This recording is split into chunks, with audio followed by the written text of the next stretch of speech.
Hey, leaders. In this episode of Leading Collaborative Response, we're connecting with a school leader who brings nearly 3 decades of experience in early learning and inclusive education, and who's passionate about building strong teams to support every child. Are you a leader who is navigating the nuances of leading collaborative response in your school or district? Are you unsure of what collaborative response is? Are you looking to understand the critical role leadership plays when establishing and refining a collaborative response approach? Collaborative response began as a grassroots approach to focus on the needs of students through a framework of collaboration. That approach has grown to a movement that is training leadership and education. Through the Leading Collaborative Response podcast, Kurtis and I share our own experiences of leading collaborative response and lessons learned as we continue to learn and gain insight through the experiences of working alongside others. We also have the opportunity to engage in conversations with school and divisional leaders implementing the framework in their own organizations. We know great leaders build great teams because that is what every child deserves. Subscribe to the Leading Collaborative Response podcast and join the thousands of schools seeing success for students through intentional and focused collaborative efforts. Welcome to another episode of Leading Collaborative Response. I'm Lorna Hewson, co-founder and lead learner of Jigsaw Learning. And I'm Kurtis Hewson. And today we are super excited to be joined by Amy Cooper, principal of Divine Mercy Catholic Elementary School in Edmonton Catholic Schools. Amy has been with the division since 1996, serving as an assistant principal for 8 years and then as a principal for the past 5. With a focus on early years and division programs and experience as a junior high learning coach, Amy brings a wide range of insights to today's conversation about leading collaborative response in an elementary setting. So great to have you join us here today, Amy. Thank you. And I always love when you read out the bio, the little intro start, and you're watching somebody's face going, okay, yeah, I've done that, I guess. Yeah. I know, that's what I was thinking. I was like, wow, yeah, that does sound like me. I do come from an early learning background. I taught kindergarten and grade 1 for a very long time. I taught division programs for 4 years in my early career when they looked a little bit different than they do now. Yeah. And I've always been a learning coach, even as an assistant principal. So all of those aspects to our day are very, very close to my heart, but they also really need a strong team. Yeah, absolutely. I also find it fascinating too, is we are definitely getting to be of the experience where in workshops we'll talk about, all right, anyone else begin their career in the last millennium, so pre-2000, and there's less and less people that start putting up their hand to that now. I know. I have to say, I cringed a little bit when Lorna said 3 decades, but that is I know. We I have know the same the thing. reality of how long it's actually been. I know. So, Amy, we'd love to just learn a little bit more about you and about your school, and then we're going to jump into collaborative response. So, we mentioned that background, but would love our audience always really enjoys hearing the stories of how people were impacted or influenced as a leader. So, do you have a particular experience or a set of experience that you think had a significant impact on how you lead today? You know what? Team has always been very important to me, and the social emotional well-being of students and staff has always been the forefront of who I am as a leader. My assistant principalship was all at one school, and it was a inner city type school in Edmonton, and those students and the staff are very close to my heart, and I felt that we were leading them in a learning journey, but also in an emotional and well-being journey. And my first placement in Edmonton Catholic Schools as a principal was in Clairview, and it was a very similar situation. And that has always been the forefront. We are taking care of staff and we are taking care of students while leading them on a learning journey. Absolutely. Yeah, that's Yeah, beautiful. so now at Divine Mercy, it's a little bit different of a culture, a little bit different of a school, but that is still my 100% main goal, is to take care of the students, take care of the staff, take care of the families while leading them in an instructional journey.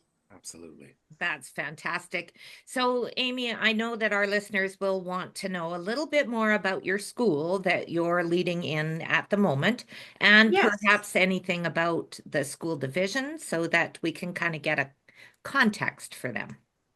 Okay, so Divine Mercy is in its 5th year. I have been here for 2 years now.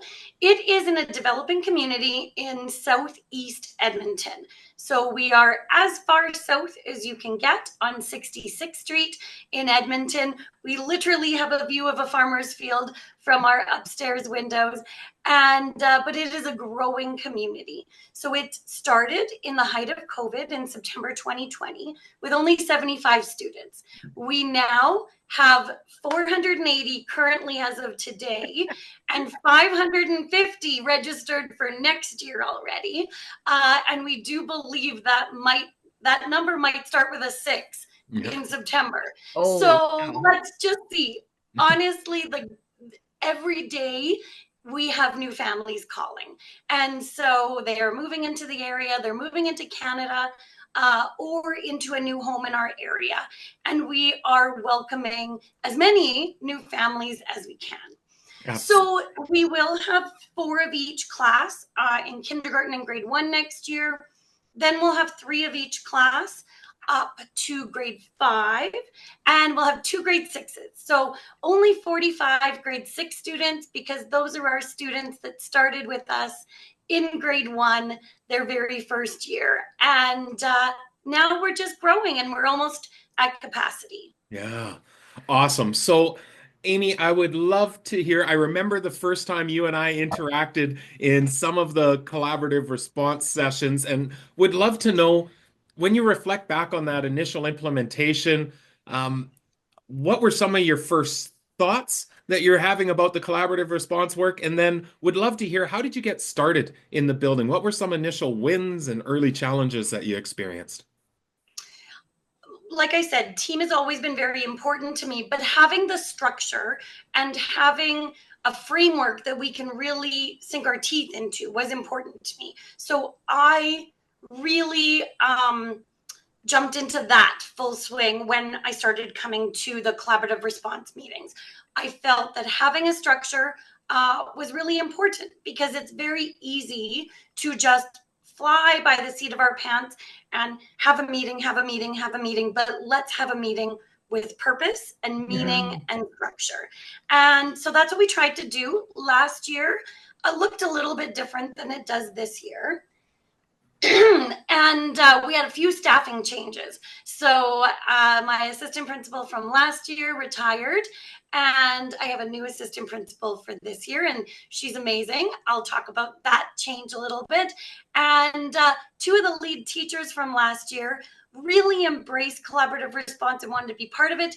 But now they're both at home being mom. So we've had a few shifts in staffing, but we wanted to really take hold of what should it look like in our school? How can we best use our time? How can we best use our Thursday afternoons? Mhm. Edmonton Catholic has the luxury of organizing our instructional minutes so that students are not at school from noon on Thursdays. And so that is time that we really want to capitalize on. We really want to use it effectively. We don't want to be wasting teachers' time. And we wanted to be using it for strategic planning and strategic meetings to just better the school community. Last year, we had our collaborative team meetings on Thursday afternoons. And then the collaborative planning was offered once a month as well. We learned a few lessons there, because we didn't always give enough direction for the planning meetings. And although teachers are always planning and always learning and always doing, we found that structure was missing. So that Mhm. was one of the things that we changed for this year. We changed quite a few things, but we moved our planning meetings to during the day on Fridays with our instructional coach, our assistant principal, Lindsay. And she led the planning meetings with the grade team and really developed that focus. They developed a goal as a team, they worked towards goals, and they used that planning time. I had all the children with my literacy coach, and we were having a grand old time in the Learning Commons and in the gym. And Lindsay was leading the planning meetings. Right. The collaborative team meetings then were still on Thursday afternoons. It worked, and we're just trying to capitalize now again for next year Yeah. how we can restructure that to even more capitalize on time. We're Mhm. going to try for next year that our collaborative team meetings are during the day on Thursdays. And so we're going to make the groups a little bit smaller, and there'll be 4 of us next year. We're adding another assistant principal. And so we don't quite have it down pat yet, but we're going to have it organized that 2 of us will be in the collaborative team meeting and 2 of us will have all the children. Right. We're going to maybe have a few more classes involved. And so we're going to figure out what we're going to be doing with those children, but it is going to be fun. Divine Mercy is very good at dance parties in the gym. So we will be having a good time. Oh, that's so awesome, Amy. And it just exemplifies that idea that, you try one way and you do some learning in that, and then you take away from that to make your adjustments for your next year. So super glad to hear that you're really thinking about what you've learned in the practice of this year and then moving forward with some adjustments for next year. I also love that realization, and we see it all the time of we've provided time, but if it's not structured, Yeah, sometimes it doesn't have the impact that we'd like to have, especially when you have a large number of students to free yeah, up that time. You want to really make sure that that time is actually helping to move priorities forward. yeah, and purposeful. So you described the collaborative planning and how that's established. Are the collaborative team meetings with the same grade level teams? What does that look like, Amy? So currently this year, the collaborative planning was by grade group. Right. And so And the you'd have collaborative, anywhere from 2 to 4 teachers depending on the grade yeah, level. Okay. yes. And then the collaborative team meetings were K to 2 and 3 to 6. Okay, We bigger group found, then. Yeah. yeah, we found those groups quite large. And when Lorna came, she said, it was really great, but there were a lot of people at the table. Yeah. Yeah. And so we're going to adjust that for next year into 3 groups, K to 1, we think, 2 and 3, 4, 5, 6, Okay. somewhere in that range. Or we're also going to try what you have suggested, where maybe it's all the A teachers or maybe all the B teachers from across K to 6. Right. So we're going to try a few new Variations, ways to essentially. organize, variations to organize. So then, Amy, those are foundational 2 layers. Then that third layer of the school support team, is that established, and what does that look like for the Yes, school? absolutely. And so we used to, well, we're very good, we're very collegial in this office, and we're always chatting, we're always updating each other. But then we found, although we're always talking, sometimes I'm like, did I tell Lindsay that, or did I tell Lisa that? Yeah. So we really wanted to, so we did, for a while we did Friday afternoons, but then we found that the school got too busy. Friday afternoons is not a good time for us to be locked in an office for an hour. And so we landed on Tuesday afternoons. And so it was our emotional behavioral specialist, our literacy coach, our instructional coach, and myself. We also had a counseling student for a time, and she would join us as well. Mhm. We spoke about those particular students needing support and how we can move their plan along. Awesome. That's awesome. So, Amy, how do students get moved into that school support team? We'll be right back to continue this episode. When we establish continuums of support for our school focused on established priorities, we are answering the question of what will we do when faced with questions of how to support the needs of our students. But the creation of these continuums are only the first step. Join us for the online workshop, 10 Considerations when Utilizing and Refining Your Continuums of Support, part of our Supporting Collaborative Response series.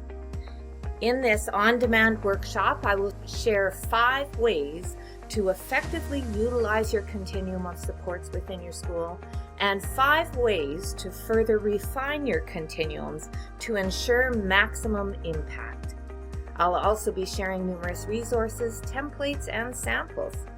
Access this on-demand workshop and you'll have the ability to view and replay all or any portion of the workshop when it best fits your time. Register today to learn more about refining and utilizing your continuum of supports, an integral part of a school's collaborative response. And now back to our conversation. Identified by teachers, identified by the emotional behavioral specialist. We had an outstanding emotional behavioral specialist, especially she just seemed to get it, and not just from the behavior perspective, but from the learning perspective too. But guess what? She's at home about to have a baby. There's got to be something in the water at Divine Mercy. There is. And so we will have someone new for next year. And I'm sure she will be amazing as well. But yes, just from identification from the classrooms was mainly our literacy coach was working with students all the time. Our instructional coach was working with students, classrooms, and teachers all the time. So within those conversations, we brought them to that table. Perfect. Yeah, awesome. I recently had a principal who had shared that, that in their school, it was a 40-minute meeting. You were saying 60, but she said that 40 minutes probably saves me about 3 hours of running around, where before someone would stop you in the hall and say, hey, can we just chat quick about this kid? Where she says now someone will stop her in the hall and say, hey, can you add this kid to your Thursday agenda? Or they know that there's a space where that, and in your case Tuesday, where that conversation is going to happen. Have you found same thing, that it's just kind of made? Yes, and I think with 5 people on the team, it's also, okay, someone tells me, but then I have to tell Lindsay, and then I have to tell Danielle. So that is a waste of time. So yes, 100% in terms of structure, that is the words we're going to use. If you have a student of concern, we will add them to the school support meeting. Yeah, awesome. That's fantastic. So the 4th layer of team that we usually talk about is the case consult team. And I would imagine that you have, and that's when we talk about one student at a time, do some planning around one student at a time. And I would imagine, Amy, that you've had that structure in place for a long time. Yes, we have. So usually at the school support meeting, we talk about students who might need psychoed assessment or extra support. And so generally the case consults come from that. We have a lot of new students transitioning into kinder. And so we've actually had quite a few case consult meetings over the last month, just making sure we have all the information that we need to support them in September. Yeah, that's fantastic. So Amy, you've done a really good job of describing what do the layers of collaboration, and essentially that blue puzzle piece from the graphic of collaborative structures and processes. How has data and evidence started to become used within the school, and what do you see as some next steps as you move into next year too? Definitely color coding. So we are going to color code in the fall. We have a plan. We bought the highlighters. I'm joking, but so this year, our instructional coach really focused on the data in her planning meetings with the grade level groups. These are the students in our school support team as well. We looked at that data and we looked at the students that are literacy coach would be working with, our emotional behavioral support, how she can fit into those students, and organizing the data. Edmonton Catholic provides us with quite a few reports on how to pull literacy data and numeracy data easily through PowerSchool. And but we need to get better at looking at that, looking at those kids that are right on the cusp that we can pull forward. Yeah. Mm-hmm. This year, we also really looked at our PAT data, and we found an anomaly that we really want to focus on for next year. Last year's PAT data showed that our English language learners did not pass the exam, but the 3 that passed the exam got honors, got the standard of excellence. Mm-hmm. And so we had 3 very excellent students, but our students that struggled, we need to figure out a way to get them at least to the acceptable standard. Yeah.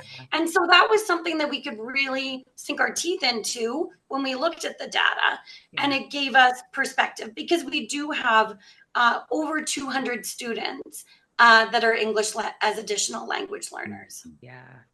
Yeah, that's great. And when you look at the data, you're able to really identify what are those areas of focus that we need to target to build that skill and help them to grow and develop. So that color coding really helps when you're looking at especially with teachers, when you want to be able to use again your time efficiently. If you're color coding that data, it makes the story clear very quickly. Yes, 100%. And I thought the other thing that we're really going to focus on in addition to that is non-negotiables. And that's something I learned in Kurtis's sessions as well, and from Darren DeForge, is speaking about what is a non-negotiable for Divine Mercy. What will every classroom entail? What will they have? Visuals, different anchor charts. What are the non-negotiables that we are all going to have? Oh, that's awesome. And that actually led right to where I was going to with the continuums of support. And you mentioned Darren DeForge. We've had him on a couple of podcast episodes. Yeah. We'll make sure for anyone listening that we'll link that in, because he's really done a great job of where you're intending to go, of getting really clear on what are the instructional practices that we would see established across the school and getting crystal clear on those. Yes. Yeah. I think we are very good at Divine Mercy in terms of environment, in terms of social emotional. We have flexible seating. We have break cards. We have all of these opportunities for students to express themselves in the way that they want to or the way they need to. Where we need to move is in literacy and in numeracy. What are our non-negotiables? Yeah, absolutely. Yeah, I love it. Have you started the development of your continuums, Amy? We have. The last session with Kurtis really gave us some things to hold on to. So it's on our agenda for the August staff meeting to have a structure where we can all decide. What we're trying to do, though, is find focus, because we see that there will be a literacy continuum and a numeracy continuum and a social emotional continuum and a classroom environment. And so we're trying to find what is the best way. Yeah, it's probably going to be environment, social emotional to start, because I think that's the most in place. We'll be able to articulate that very easily. That's a really good point, Amy, because sometimes people will come to an overview session, and the one thing that they'll take away is that, at my next PD day, I can create a continuum of supports. And we would say, be careful about that, because you want to be able to identify the areas that you have built up some expertise in, and then develop your continuum based on that expertise. And that's what I hear you saying, is that those are 2 areas that you're really strong, and now we're ready to develop that continuum. Yes, 100%. It's interesting. I had recently been chatting with a school who are going to be doing some really focused work in on self and co-regulation within their school with their students and with their staff. And they said, we know we want to develop a continuum, but we're going to do a little bit of PD first because we're not sure if people will be able to articulate clearly what are the strategies, the Yeah. supports that we can put in place, which speaks exactly. I love that idea of start with something that we already feel we can articulate Yeah. clearly, and Yes. there's our starting place. Yeah, So, that's great. Amy, I know that the division has really put a focus in on ensuring a collaborative response within schools, but also a focus on instructional coaching. And I love how you've mentioned several times here that there's a thread but that Blending. move through both of these, that they're not two separate pieces of focus within your school. Yeah. So, can you just further clarify the role of your instructional coach in the collaborative response structures that you have established? We'll be right back to continue this episode. I often hear leaders remark that collaborative time is established for teams in their schools, but they are looking for ways to ensure that time is meaningful and focused. Often, the first reaction is a perceived need to be consistently present to help provide leadership and support. However, when effectively established, focus for the time can be accomplished without the need for a leader to micromanage or devalue the professionalism of those around the table. Join me for the online workshop, Creating Focus for Collaborative Planning Without Micromanaging Your Teams, part of our Supporting Collaborative Response series. This on-demand workshop, I will share why focus for collaborative planning is critical and how it can be accomplished without a leader needing to be consistently setting the agenda or needing to be consistently involved. Purchase the workshop and you'll also have the ability to replay all or any portion of the workshop as you wish. I will also be sharing numerous resources, templates, and samples to help support your team planning. Register today to learn more about this critical collaborative structure integral within a school's collaborative response. And now back to our conversation. So Lindsay is incredible, and she is our instructional coach and assistant principal, and she has a true gift with working with staff, creating goals, coming into their classroom, making a plan on how they're going to deliver a lesson together, or how they're going to explore a new pedagogy together, or a new resource together, and sharing that with their grade team. So she's done a variety of things. She's worked with the grade team in the planning meetings, and then in the collaborative team meetings. But she's also worked with a specific teacher in their room 2-3 days a week for a month, and then said, "You're really good at this now. Go teach your next door partner." Or, "What can I do to have you go model that in another classroom?" And so working with building capacity within a grade level. The thing I That's love exciting. about that too is that focus on building capacity so that all the expertise doesn't reside in Lindsay, the instructional coach, Yeah. but that Yes. it's almost coaching coaches. We often refer Yeah. to this as distributive coaching, that everybody has expertise. How do we leverage that in an effective way so it's not solely role dependent? Yes, 100%. Now, you did mention too that Lindsay then is working in collaborative planning groups, helping them to analyze data, look for us. I assume she's also then in your collaborative team meetings to offer ideas and strategies. And then also, did you mention part of the school support team? Yes, she's part of the school support team as well. And And yeah. I love this too from your school perspective of we have these structures, now let's utilize our people and our Expertise. resources, our expertise effectively through the structures. And she also, because she's part of those different structures, she can say, "Do you remember when we were talking about in the collaborative planning?" Or, Yeah. "When I was in your classroom, do you remember when this happened?" let's capitalize on that. Yeah. I love that because that's that tie through everything that she is that part of that thread that brings ideas from one team to another, which is Yes. really impactful, I'm Yeah. sure. And next year, well, when Lorna was here, we installed a bulletin board down our hallway, and we Yeah. really have big ideas. I think we need like 8 bulletin boards, but Yeah, we've got yeah. one.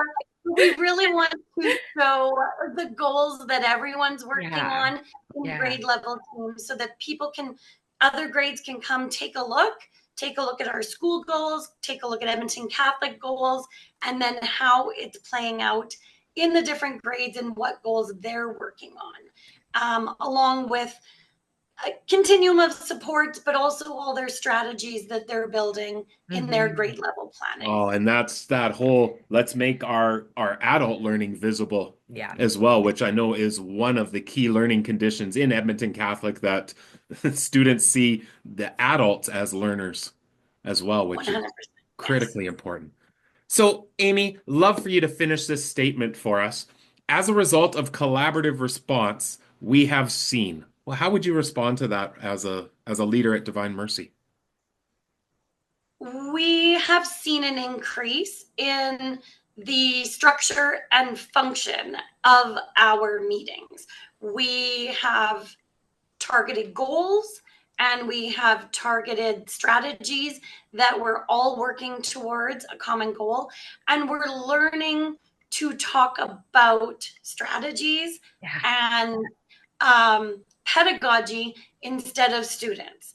And that is one thing we're working towards. It's very easy to talk about Johnny or Jacob and talk about students, but we are talking about strategies, and that has changed at Divine Mercy. You know, the thing that I think is key with that is when you shift the focus to that, it's all about what can we do to support, which is entirely in our locus of control. Yeah. When it's let's talk about Emily or Gurhinder, now we start focusing on things out of our locus of control, and we may not grow as an organization through that kind of a focus. It's valuable to respond to the students, of course, but how can we do that while growing all the time? Which to me it sounds like where you're at that place that we're just continually building capacity over and over and over again. Yeah. And as a learning coach for many years, it was focused on the students, Yeah. focused on particular students. We really see the instructional coach model driving this in conjunction with collaborative response, because we are focusing on the instruction.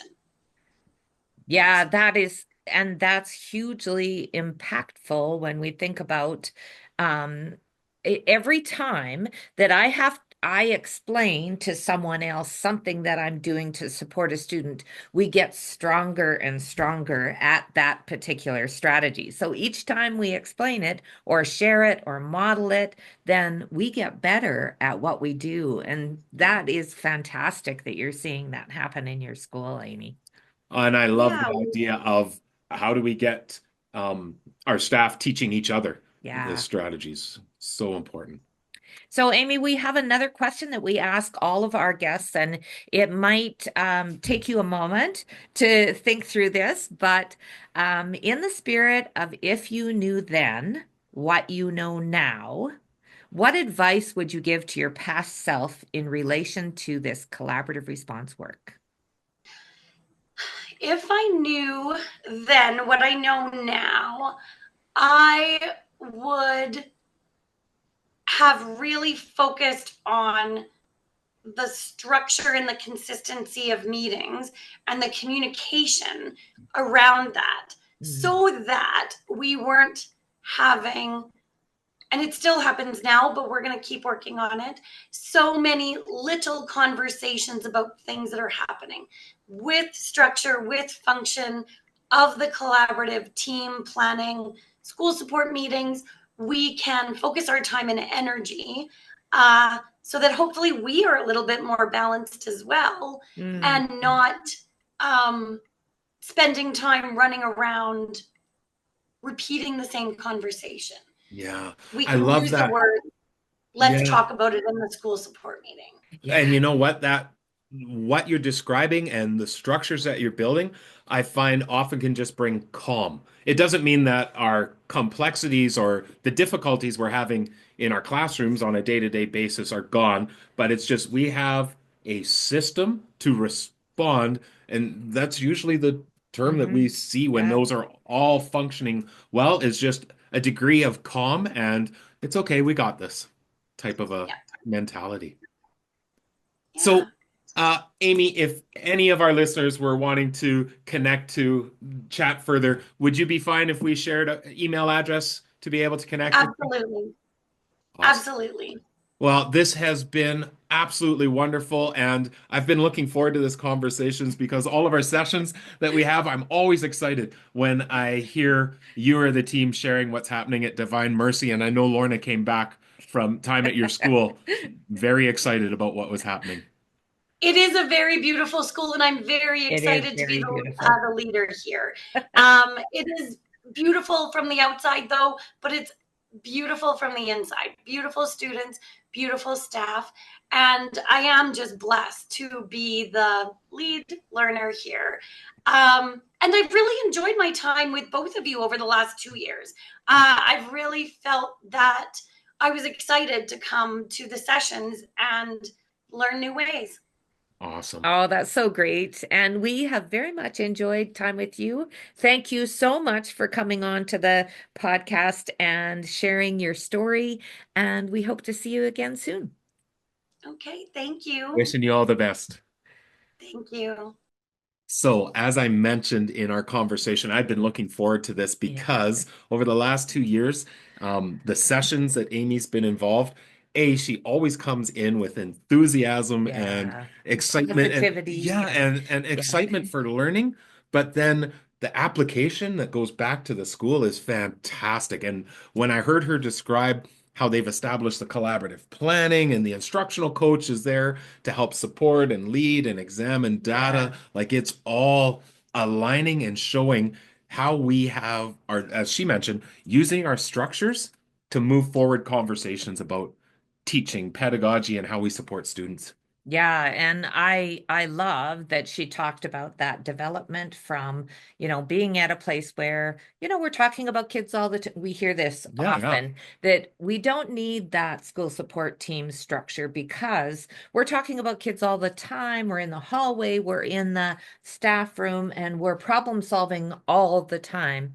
But it is exactly what she explained is that you get to a place now, part of it for Amy is that her school has grown yeah, significantly huge. over the last couple of years, but that idea that it's actually the structure takes off a lot of the weight of in the moment decision making, and Hmm. that we can actually move to proactively looking at what are the supports that we have in place for students, and not to say that we can't have new students coming into that. We want that to Yeah, be happening, that flow, but it really changes it from that reactive in the moment. What did we talk about? I don't know if we shared that. Did that happen?